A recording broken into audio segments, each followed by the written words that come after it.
speaking to you, into your soul, eating your heart from the inside. Because that's how I feel doing right now to my friends that requested me to play this game. They're like, yo, dog, you know Katawa Shoujo? That's how I pronounce the name. I'm sorry if it's wrong. You're like, yeah, I heard about it. Been avoiding it for quite a while. You're like, oh my god, dude, you have to play. It's like super awesome. I'm like, dude, it's like a dating simulation thing. You're like, I know, but it's like so cool. And you should also record that. I'm like, so that's why I'm here now, playing this game after like avoiding it for so long. You don't know how I feel. You have no idea how I feel. Well, let me see. Yeah. For the language selection, I want English. What? There was a sword. Oh god.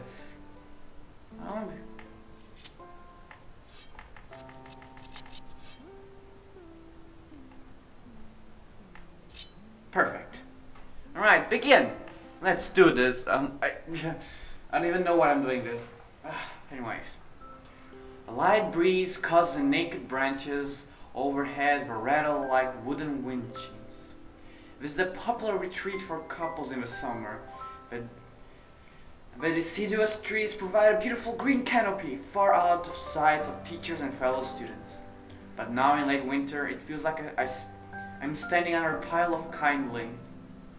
I breathe into my cupped hands and rub them together furiously to prevent them from numbing in this cold. The hell is Hisawa? Man or woman? I'm sure it's a man. Just how long am I expected to wait out here anyway? I'm sure the note said 4 p.m. Yes, the note slipped between the pages of my math book while I wasn't looking. As far as cliches go, I'm more a fan of the letter in the locker, but at least this way shows a bit of initiative. As I ponder the meaning of a note, the snowfall gradually thickens. The snowflakes silently falling from the wide painted sky are the only sign of time passing in this stagnant world. Their slow descent upon the frozen forest make it seem like time has slowed to a crawl. One thing I like this game, the music. I'm telling you, if a game has a good soundtrack, I love it. And I call it the To the Moon effect. Where the music is so good it made me cry. This music is so emotional. The rustling of dry snow underfoot startles me, interrupting the quiet mood. Someone is approaching me from behind. Take that! Hisawa, you came? A hesitating, barely audible question.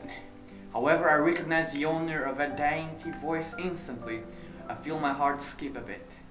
It's a voice I've listened to hundreds of times, but never as more than an eavesdropper to a conversation. I turn the face of his voice, the voice of my dreams, and my heart begins to race.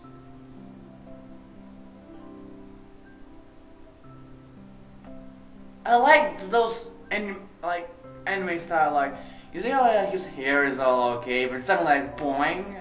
Like I love how they make those little things. It's why animes are super awesome. Iwanako, I got a note telling me to wait here. It was yours? Damn it! I spent all afternoon trying to come up with a good line, and that was the result. Pathetic. Yes, I asked a friend to give you that note. I'm so glad you got it. A shy, joyous smile that makes me so tense I couldn't move a single muscle even if I tried. That's love, my friend! Whoa. Whoa! My heart is pounding now, as if it were trying to burst out from my chest and claim this girl for itself.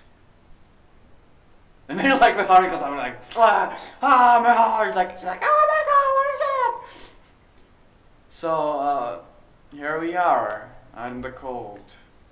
Once again, the wind trips up the branches. The cacophonous noise is music to my ears. Why is the music to my ears? The music to my ears are stopped. Because that is normal, right? Iwanako flinches Iwanako flinches ever so softly against a gust of wind. I just read her name and I forgot. And I think I'm Hisao. Yeah. Hisao Iwanako. God damn it! I hate forgetting names. I hate remembering names. I am such a fail at life. As it passes, she writes herself as if supported by some new confidence.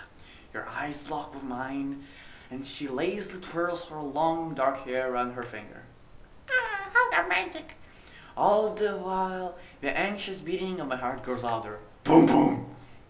What was that? My throat is tight. I doubt I could even force a word out if I tried. Iwanako. Okay. You see? Dum dum. I wanted to know. Dum dum. If you'd go out with me. I stand there motionless, save for my pounding heart. I want to say something in reply, but my vocal cords feel like they've been stretched beyond the breaking point. Isawa? I reach up to track my shots in my throat, but this only sends spikes of blinding pain along my arms. Isawa? A heart attack? No! My whole body freezes, save for my eyes which shoot open in terror.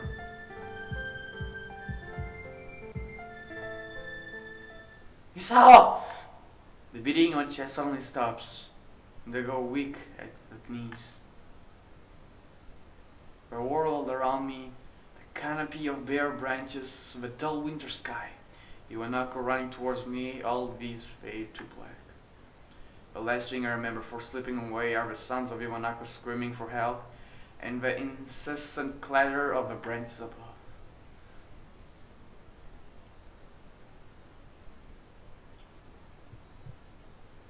So I did have a heart attack. God damn, I'm so forgetful. It's all my fault. Kill me now. Dead. And this Katawa Shoujo, that's how I pronounce it. Deal with it. Inspiration, right, that animation, writing, all those people. Editing, KLS. Art, those guys. Art, those guys. Additional art, those guys. More art, yet more art. Music, Blue, 123 and Nickel Arm Farty. Lol. Directing, Delta and Yuchavi. That's a clock. Engineering, Delta.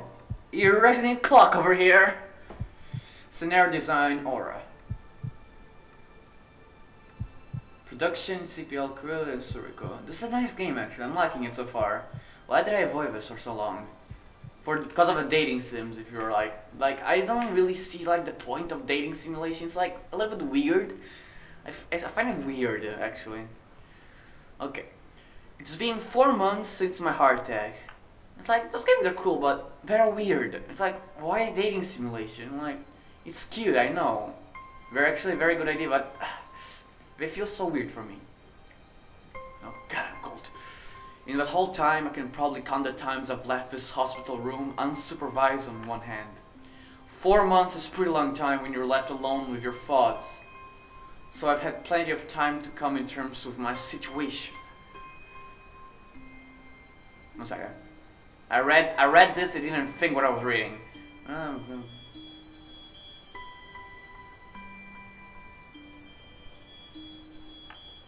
Okay.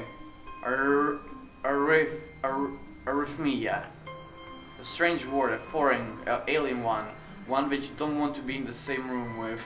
If I get a guy like called arrhythmia, I'll be like, cool. A rare condition, it causes the heart to act erratically and occasionally beat way too fast. It can be fatal. Apparently, I've had it for a long time. They said it was a miracle that I was able to go on as long without anything happening. Is this really a miracle? I guess it was supposed to make me feel better, more appreciative of a lot of my life. It really didn't do anything to cheer me up. My parents, I think, were hit harder by the news than I was.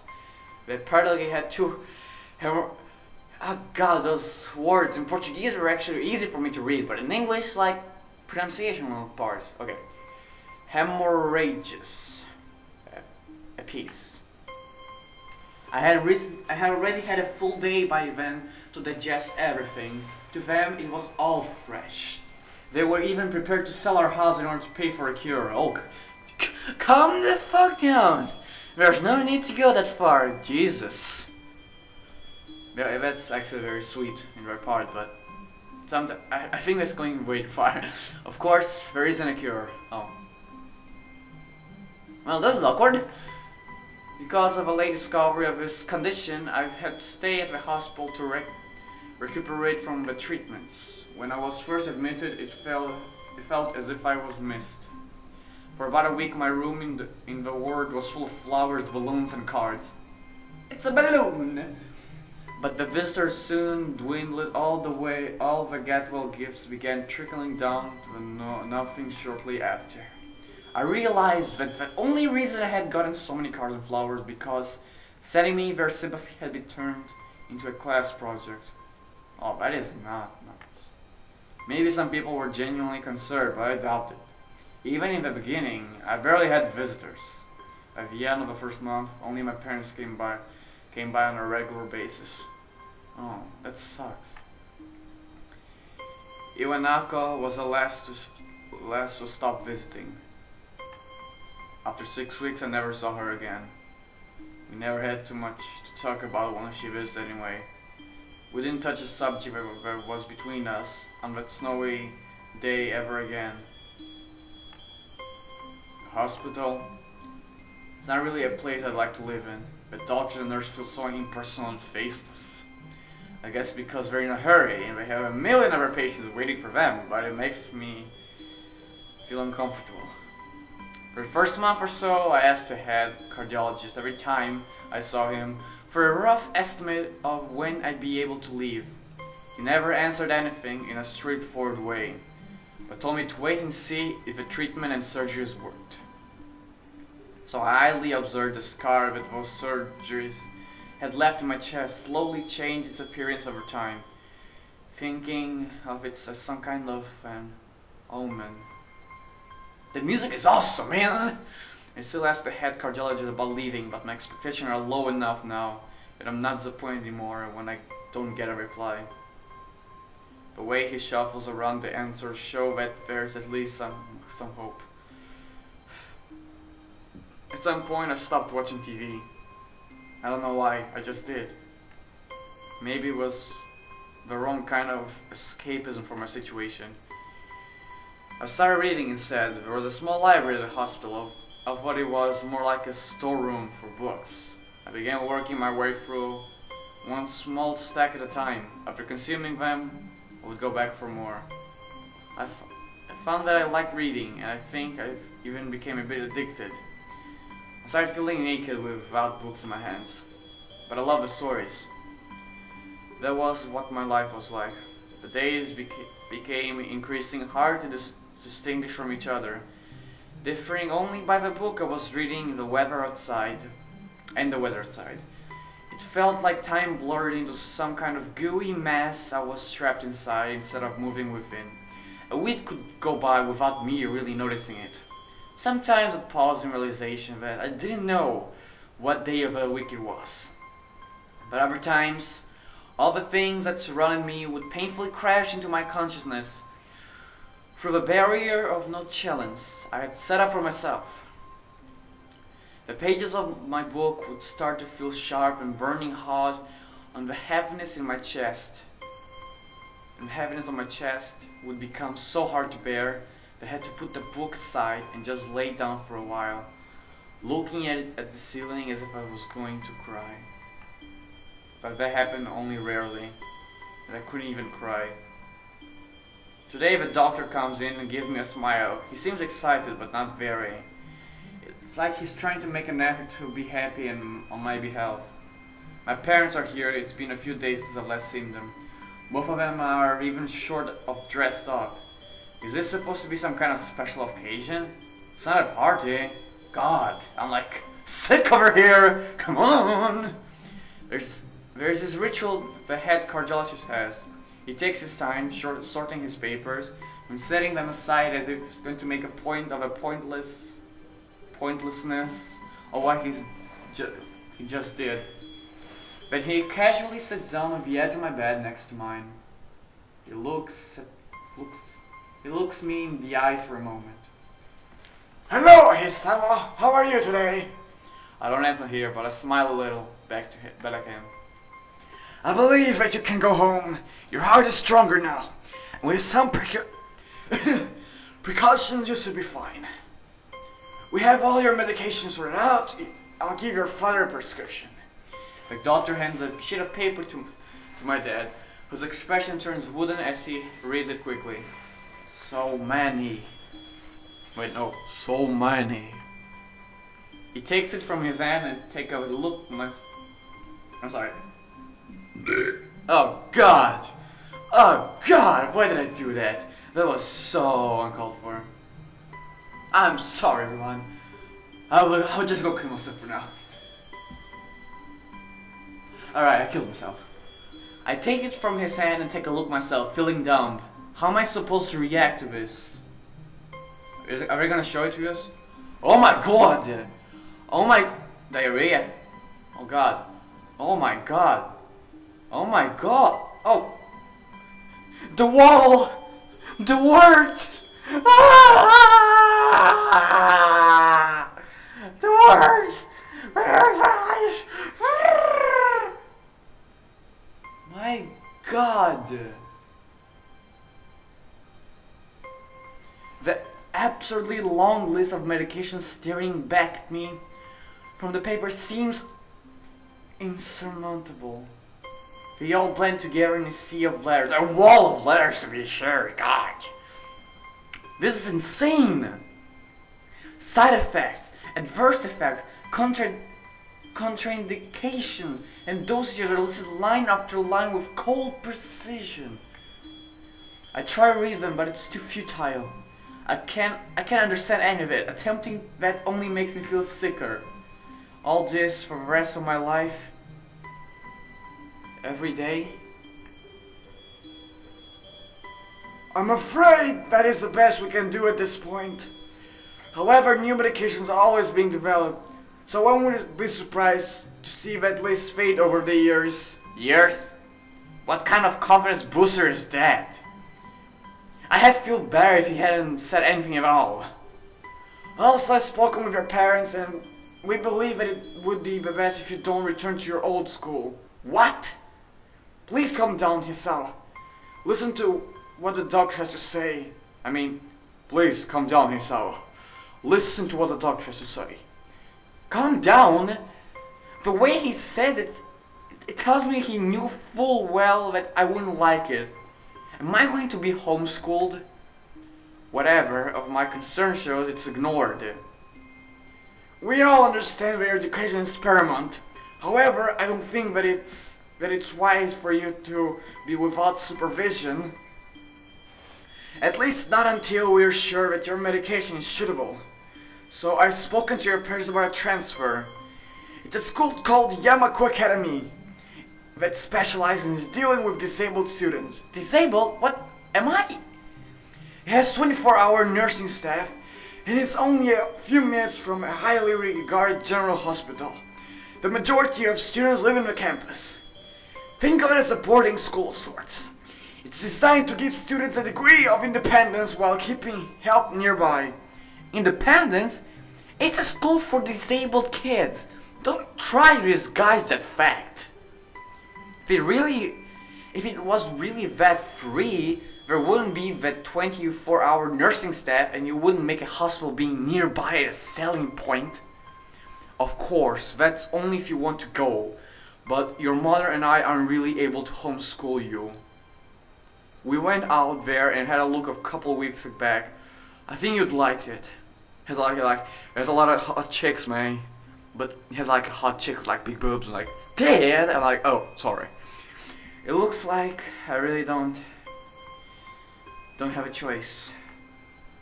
Compared to other heart problems, people with your condition usually tend to live long lives.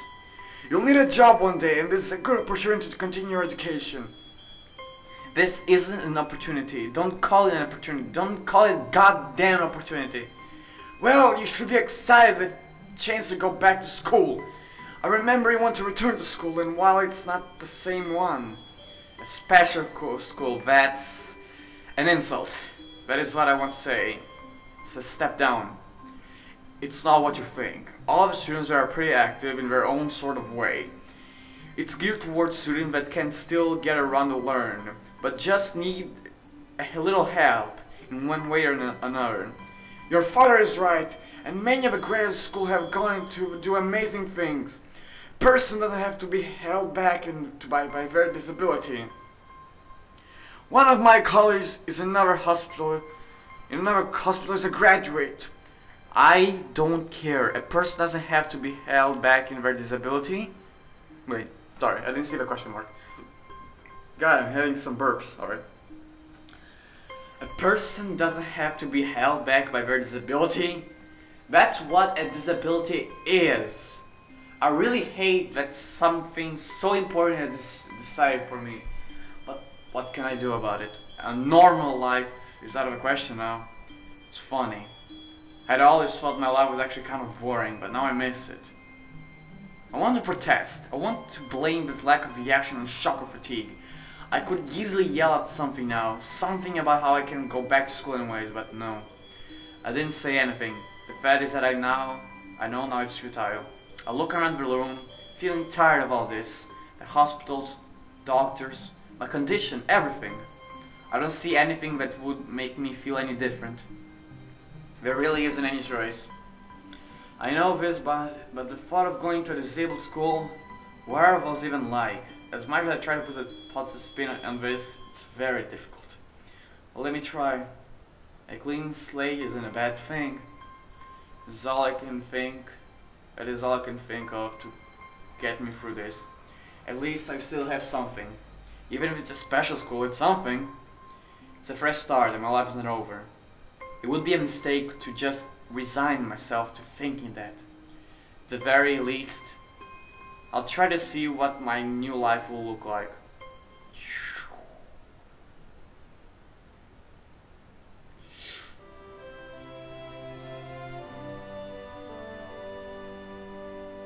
I look so derpy. Act 1, Life Expectancy. That's hard. Oh, I see why it's like a little heart abandoned, because like his heart problems. Ah, but it's like, that is smart. Damn, that gate. It's fancy. I like this already. Even he speaks about it. Wow. But gate looked far too pompous for what it was. In fact, gates in general seem to do that, but this one especially so. Red bricks, black with rough iron and grey plaster assembled into a whole that didn't feel welcoming at all. That's so welcome, I would just hug that fucking gate, how fancy it is, and put a mustache in it and say, Sir Gate. Yeah. I wonder if it looked like what a gate for school should look like, but couldn't really decide. Probably no. Of course, I didn't want to get stuck and thinking about the gate for too long, so I entered through it. It was a brisk pace that felt surprisingly good. Moving forward feels good. Ah, that's a nice school. So I walked towards the main building of Yamako Academy with a brisk pace. I'm alone as my parents are taking my stuff to the dorms, and there's supposed to be someone waiting for me. The grounds are incredibly lush, filled with green. It doesn't feel like the kind of ground schools would have, more like a park, with a clean walkway going past trees, and the smell of fresh cut grass. You know, other park-like things. It's cold, so I will like yawn a lot. Sorry guys. I'll try to make this episode like 25 minutes, 30 minutes long, because like a visual novels like take a lot of time. Words like clean and hygienic pop into my mind. It makes me shudder. I shake them off. Stay open-minded now. It's your new life. I didn't take this as it comes. That's what I tell myself. A few buildings loom behind the leafy canopies, too big and too many for just a school. Everything seems off. It's different from what I thought I knew about schools. It's an uncanny valley, even though I was told this is my new school. In the back of my head, it doesn't feel like one. I wonder if the feeling is real or caused by my expectations of a school for the disabled. Speaking of that, I don't see anyone else here. Kinda eerie. It makes me wish there was somebody here so I could anchor myself to something tangible instead of having this feeling that I stepped into another dimension. Trees hum with the wind and the green hues flashing all around me catch my attention. Makes me think about hospitals again. What, green? The color it makes me think about hospitals like white. How they say that the operating rooms are painted green because green's a common color. Oh, I did not know that. So why am I feeling so anxious despite all the greenery? I like this school actually, it's beautiful. ... Only after I stand in front of an haughty main building, I surprised myself by realizing why the gate bothered me. It was the last chance I had to turn back, even if I had no life I could return to. But still, after entering, there was absolutely no way I could go back anymore. Feeling nervous and with a realization inside of my head, I opened the front door. Wow, that's a nice school, I like it. A tall man with bad posture notices me as I enter. We're the only people in the lobby, so it's only logical. You must be Nikki? Nakai. So you are excellent. I'm your homeroom and science teacher. My name is Muto. Welcome. We exchange a handshake that is neither firm nor sloppy, and he looks at his watch. The head nurse asked you for a brief check-in visit, but there's no time for that now. Should I go later? Yes, afternoon is probably fine. We should get going and introduce you to the rest of the class.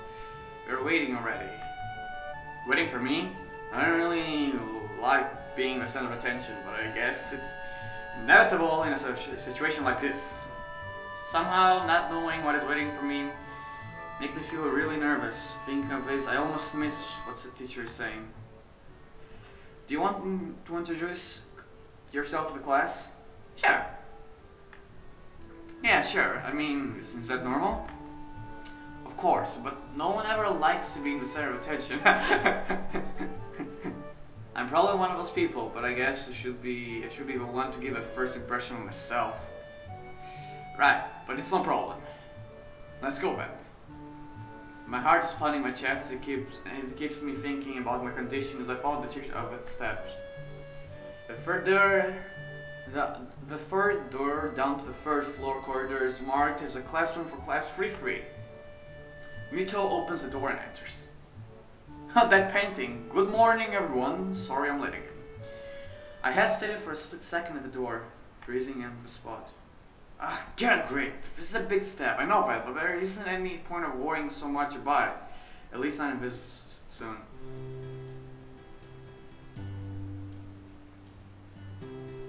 Oh, that's a nice class. That guy, like, holding that little big-ass bandage in his head. The girl looking like right in my soul. The one girl over there, like, holding her face. There's like a guy with a stick, like a holding stick. The girl doesn't even care I'm here. The guy's like, psh, another loser. That girl is like all like Sunny is like standing there up straight. The other one is like all casual, and another all casual with red eyes. God, I love red eyes, and I love blue eyes. And there's two of them. God damn it. I followed the teacher into the classroom and look around, partially so I won't have to meet the curious gazes of my new classmate. Ooh! Look at that guy in the mirror, like, hello, sexy man. I'm like, I am not one of those, sir. It's pretty spacious. The ceiling is unusually high and there's lots of space left over around in between the desks. Oh, more people. Let me see. Look at that fat ass. Oh. You know what? I should not make fun of anyone because they're like supposedly disabled. And that guy over there is like he's having a heart attack. Teacher, is he okay? Let me see. A guy looks dorky, a sleepy girl, a girl gazing at the window, a pink hair girl, a glasses girl, I like glasses, a fat ass, and a girl looking at a fat ass. It's pretty spacious, the ceilings are blah blah blah. I read that.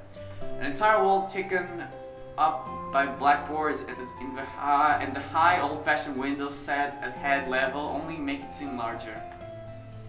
The students' desks are just standard wooden desks with a shelf underneath for books and wooden chairs with metal frames, simple and efficient.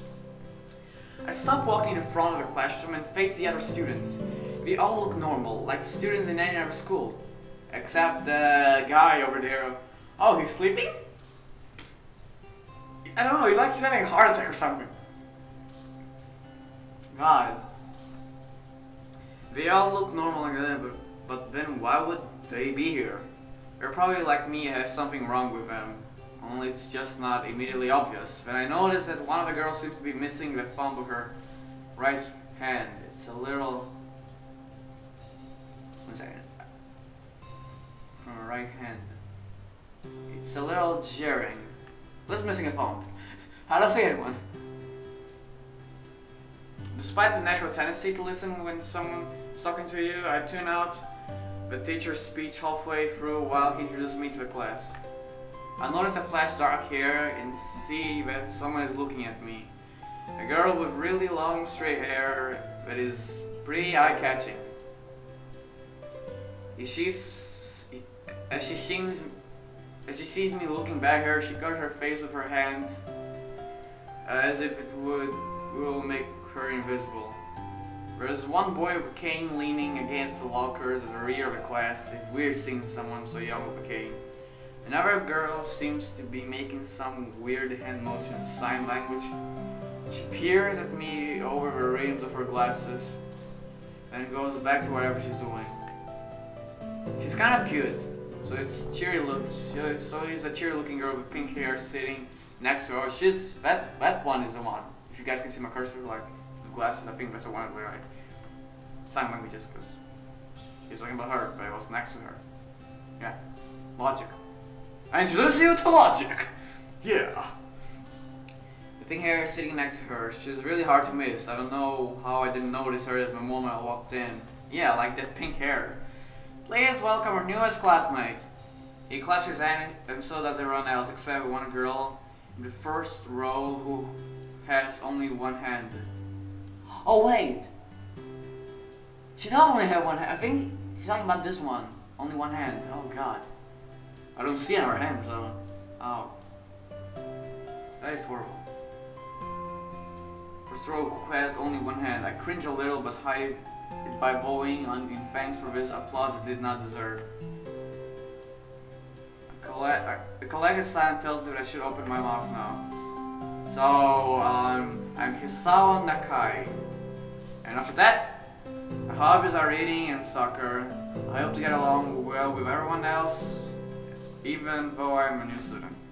And after that, I'm being so boring. This is exactly like every self-introduction ever. I should say something more exciting. I end up saying nothing, but the teacher picks up for me. Everyone seems to be satisfied even with what little I said, though. A few girls are whispering to each other, throwing glances at me. It could have been worse. ... I listen to the teacher as he drones about getting along with while letting my gaze sweep across the classroom. Everyone seems to be listening to him intently, and when he's gone, they clap their hands again, which feels like a weird thing to do. Except for this girl, because she'll be like, I don't know what you call that. Actually, I didn't forget what you named this thing, like to act. I don't know. Yeah, I know that people have only one hand, or like don't clap one hand. They're like, hey. The first girl claps on this round with her one hand against her other wrist that ends. What? The first girl claps on this round with her one hand against her other wrist that ends in a bandaged stump. Oh. Oh. It makes me feel a little bad. We're going to be doing some group work today, so that I'll give you a chance to talk with everyone. Is that okay with you? Yeah, it's fine with me. That's good. You can work with Hakamichi. She's a class representative. Alright, we're gonna meet a new girl. What's her name? That's not my problem. She can explain anything you might want to know, and who else would be able to do that better, right? How could I know? The teacher passes out the day's assignment and announces that we will be working in groups of 3. It leaves me that I don't know who Hakamichi. Okay, Hakamichi. Hakamichi. You're gonna meet a new girl. Hakamichi. Slow. Who Hakamichi is slow. The teacher seems to catch my helpless expression. Alright, Hakamichi is right there. Shizune Hakamichi. And had to make the finger roll. Oh. I like this thing, like the hair, like and go like do like the swirly thingy. That's actually so cute. And she looks very confident, like, "Hi, I am going to win you in a game of cards." That's what she reminds me of saying. As she calls out her name, the cute, bubbly-looking girl with bright pink hair and gold eye waves her hand at me. I take a seat next to her by the window. Hisawa, hey, I guess you're Hakamichi, right? It's nice to meet you. Damn! I like anime like things so much. What? I'm caught off guard by her laughter. Confidence 100, I tell you. Yeah, I'm gonna like make a little break here. Like 36 minutes already gone. And to have like go eat something. I'm like really hungry. So I'm stopping this episode here. I hope you guys take it fun. I actually I'm sad I tried to avoid this. This is so good. I like it. I love it actually. Well, see ya.